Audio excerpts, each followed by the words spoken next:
Robert Ferringo of Doc Sports here with Raphael Esparza, bringing you your Doc Sports Services College Hoops Handicapping Extravaganza. Before we get into talking about some of today's top games, got to pay some bills. Be sure to click on that link and get $60 free at docsports.com. You can use that $60 credit on your account towards any sport, any package for any handicapper. But Raphael, again, let's be honest, it's March. That means college basketball. It's championship week.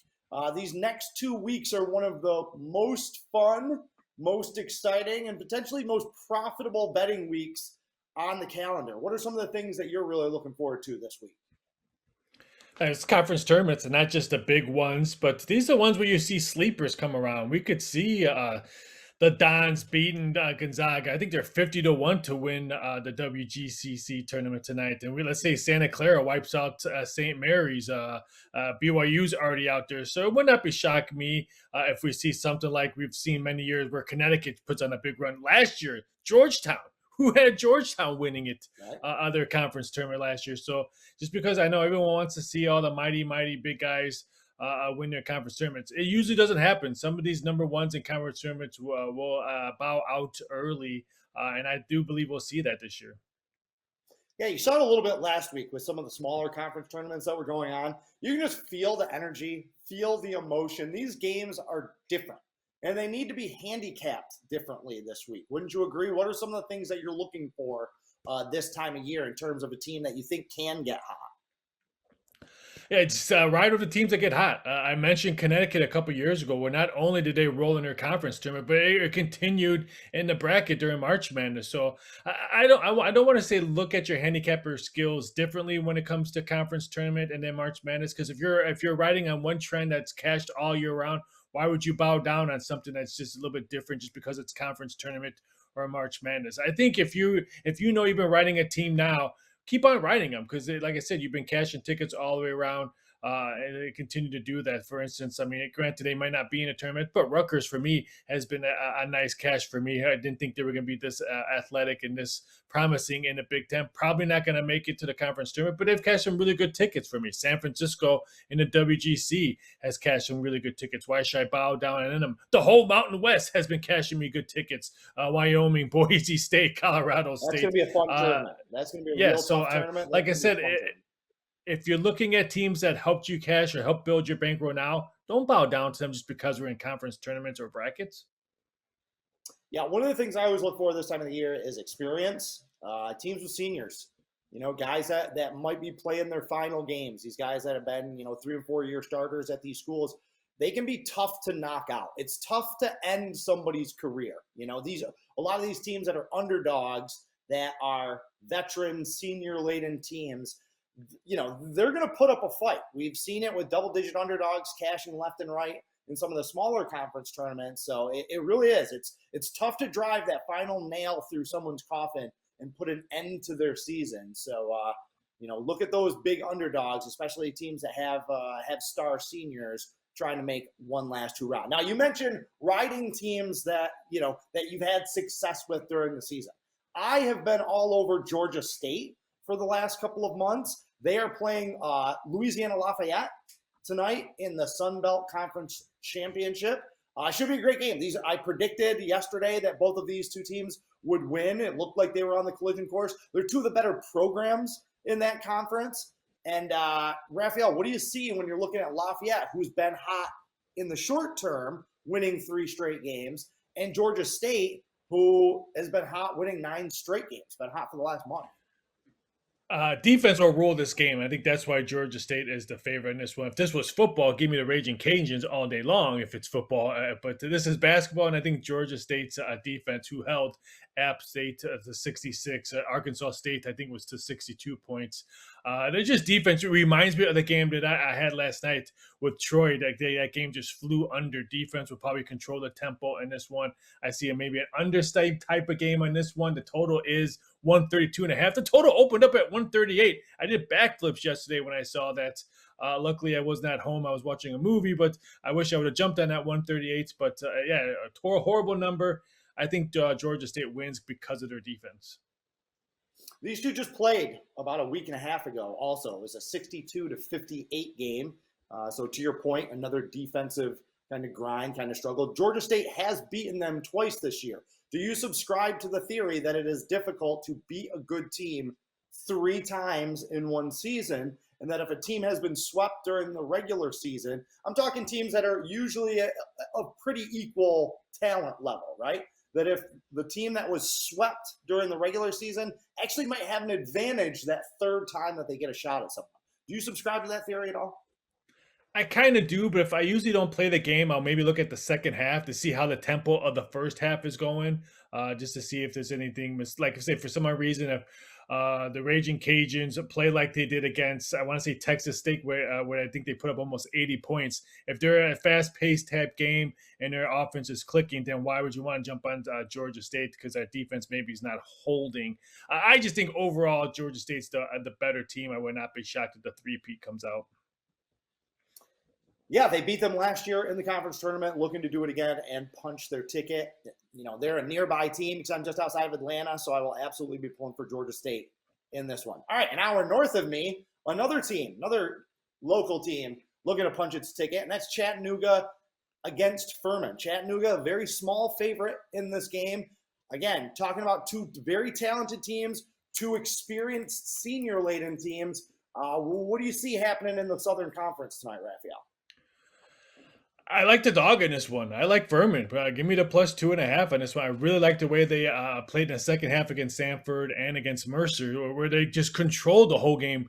Where they played Mercer on that one. I think that's what type of game we're going to see. Here's another one. If Furman can get their offense clicking early, I think they can win this game. I liked it. I was a little bit shocked. I thought this was going to open up around pick, maybe the Mocs, maybe a 1-point favorite, but the line movement this morning pushed us all the way up to 2.5.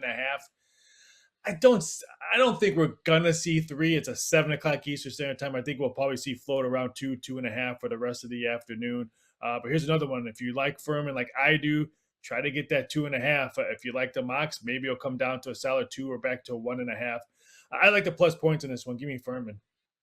Yeah, I think part of it is one of the things we talked about before with the number on this game is a little bit of that recency effect, right? They just won their last game by 20 points. They bombed Wofford. That wasn't even a game. So I think people are kind of looking for that to carry over, but that's not always the case in these conference tournaments. I like Chattanooga in general. I did not release a top play on this game or any play on this game. I'm probably not going to bet this game, but I will be pulling for Chattanooga. They're a team that I've cashed with throughout the season. They were my pick at the beginning of the year to win the SoCon tournament. I think they're a team that could give one of the major conference tournament teams real trouble in the opening round if they make it in there. I'm not as high on Furman, but look, you can't deny how well they've been playing. They've really exceeded my expectations. All right, one team, we're going to shift gears and go to a semifinal in the Horizon League. Really good league this year. One of the teams that's kind of underachieved compared to my expectations and a lot of people's expectations has been Wright State. I think they were the clear favorite going into the season to win this conference, and it just hasn't been there. They're below 500 against the spread on the season. They've started to play a little bit better as the season has worn on. They had no problem blowing out Oakland at home in a game that I believe was a pick last week, one of the better quarterfinal matchups, going up against Cleveland State, who I think has been obviously the best team in the Horizon League all year, the top overall seed. Now, last year in this conference tournament, they were played on the higher seeds' home court until the championship. This year, they're playing in the Indiana Pacers arena, and Cleveland State's been a little bit vulnerable on the road. So, Raphael, break it down for me. What do you see in these two top-tier heavyweight programs in the Horizon League? I'm kind of a homer when it comes to the Vikings because I do not one but 2 shows in Cleveland, and both of the shows I do are big Cleveland State fans, so they might be watching. Hopefully, they are watching. To all my WTAM fans out there, you said it. Cleveland State struggles on the road, but even though this is playing at the Pacers Stadium, I want to say Wright State has to be probably the right side on this one. A little bit shocked. I'm not shocked. It was a solid pick game. And small movement to Cleveland State -1. If Cleveland State played better on the road recently, did not be all over the Vikings on this one, but they looked really bad against Oakland. They looked bad against Detroit. That Detroit score was a little bit biased. I thought it easily could have been a bigger a number on that one. Some bad missed free throws in Detroit in the second half. don't hate me, Cleveland. I kind of like Wright State on this one just because of the struggles that the Vikings had on the road all season long. Kind of a quirky schedule for Cleveland State. Also, they ended the regular season with 5 straight road games. You don't really see that very often or ever. They only went, to your point, they only went 2 and 3 straight up in those 5 road games. But do you think that that might give them a little bit of an advantage here because they have been playing on the road so much lately that they're just kind of used to it, that it won't be as big of an adjustment in this game? Probably Cleveland State needs to show they're shorten up their defense. If they can keep Wright State to under, let's say, 63 points, then I think they have an easy shot to take this W. If Wright State scores like in the 70s, like they did against Oakland, I think they scored 74 on that one, 71 in their last game. I think they're averaging almost like 74 points a game in their last 5 games. If they continue to rack up those numbers, then I think they beat Cleveland State. Cleveland State needs an under type top game if they want to win this one. Really interesting. These 3 games that we talked about, Chattanooga, Furman, Louisiana, Lafayette, Georgia State, and Cleveland State, Wright State. All 3 of these games, the team that is favored tonight won both regular season meetings. So we're going to see, that play out. What we talked about, that tough to beat a good team 3 times. It's going to be interesting to see out of those 3 games who, if any of the teams, can get that 3-0 sweep. All right, another team that swept both regular season meetings pretty handily, that we've talked about before, is Gonzaga going up against San Francisco, the mighty Zags, coming off a loss to St. Mary's. They've had to sit on that one for about a week, but they're 15-point favorites again in this game. They thrashed San Francisco in both meetings, including that second to last game of the season, that big-time home game for the Don seniors, their final home game, their final shot at Gonzaga. That was kind of a wet fart of a game with them getting beat by 16 or 18 points and not covering the spread. Third time's a charm for San Francisco in this one, Raphael. You looking at the points here, or is Gonzaga kind of pissed off about that loss to St. Mary's, or are they going to roll them for a third time? You can look at it both ways. I think the betting public's going to continue to bet Gonzaga. Opened up at 12.5. Now it's 14.5. So if you like the Dons, maybe get that 15. We did see a 15 up earlier before we jumped on the air. It wasn't on the board for long. I like the Dons in the spots, but boy, Gonzaga now they had to sit on that loss since February 26th against St. Mary's. It's not like they lost on Saturday. They've been eating that crow for a very, very long time. It would not shock me if Gonzaga flexes their muscles, puts up a century mark on the Dons. This game flies over and Gonzaga wins. We talked about this our last video. Gonzaga will probably beat this team up really badly and then maybe not cover the championship game. That ugly loss since February 26th. I want nothing to do, unless for some reason I can get plus 15 to maybe take a shot at the Dons, but I think Gonzaga wins and this one flies over. Yeah, I'm not touching this one. I'm not taking a double-digit favorite in March in a conference tournament. That's not going to happen. But I'm also not going to bet against Gonzaga for anything fewer than 20 points. You'd have to give me at least 20 points to have me bet against Gonzaga. It is interesting to note, okay? They have 3 regular season losses this year, the most recent being the St. Mary's game. In the games after their previous 2 losses, they really didn't play that well. You would expect a big snap back from them. After they lost to Duke in that Thanksgiving tournament championship game, they came back and just kind of went through the motions. They only beat Tarleton State by 9 points, 64-55. So they had kind of a letdown there. And then when they lost Alabama in that game that was played in Seattle in early December, they came back against Merrimack, and they won by 25 points. Okay, 80-55. But only 25 points. I mean, they've beaten a lot better teams, a lot worse than that this year. So they haven't been a great bounce-back team. Do you think that that's part of their motivation here, Raphael? Do you think that we're going to see a more focused team tonight? Or might that trend happen again, that they just don't play well after a loss? Look at those 2 schools they played after those losses. I thought you were talking about serial, not university. So I can see – especially that loss against Alabama. I mean, yeah, they won by 20 points, but if you look at the box scores for both of them, they released all their bench. Their starters didn't play that much in the second half, so some of those scores I don't look too closely. This was a conference loss, and again, they haven't played since February 26th. So if you put both of those together, and you have to go play a conference game in a place where you've dominated at the Orleans Arena, It's going to be a lot of Zags fans there. They usually dominate Vegas in this tournament.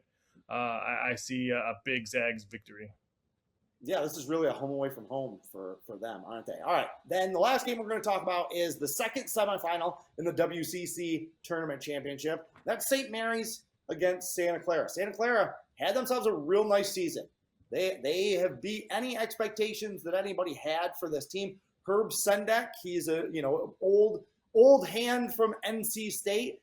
He's had some teams make some NCAA tournament runs or some conference tournament runs to steal bids and get into the NCAA tournament. Do you think that maybe Sendek has a little bit of that magic going tonight against St. Mary's? I do. My YouTube free play video on Doc's channel was Santa Clara. Again, shop around, make sure you get that +5. I'll even take that 4.5. But if, like me, if you like the Broncos, that means you're going to see a high-scoring game, not a St. Mary's type control game.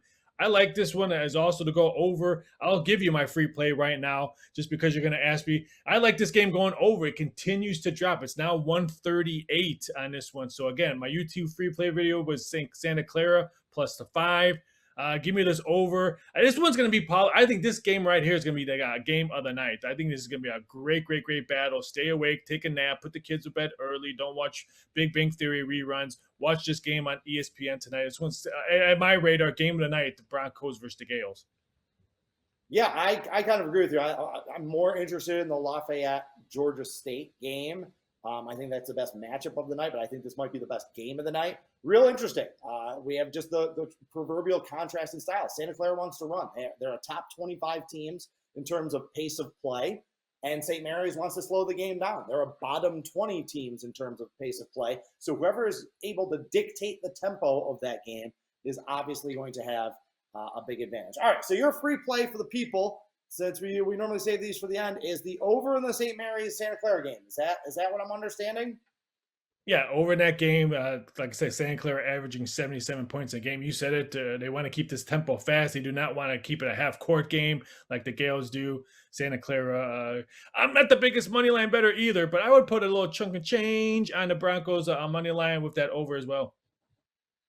All right, I didn't play them as a premium pick, but it was probably the last game I cut off the board. My free play, I'm going with Georgia State. I don't like betting against Lafayette as hot as they are. This is a very offensively talented team. But Georgia State, they were my pick at the beginning of the year. This is a real deep conference, real good conference this year. They played a lot of really good basketball in this conference this year.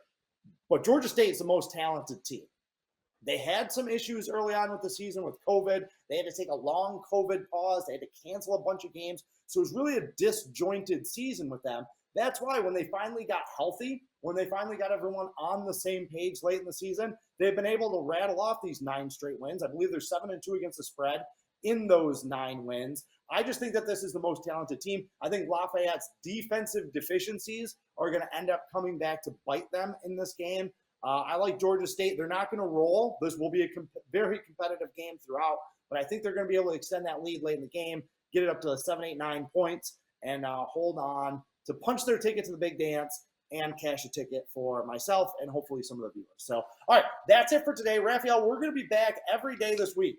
Like we said, it's one of the biggest betting weeks of the season, so we're going to have a video for the peoples every single day. Be sure to check back tomorrow around this exact same time for our next video. We'll break down some of tomorrow's games, kind of preview some of the conference tournaments, and then Wednesday, Thursday, Friday, it's going to be fast and furious action happening all week. Thank you for your time. Carpe diem, and good luck.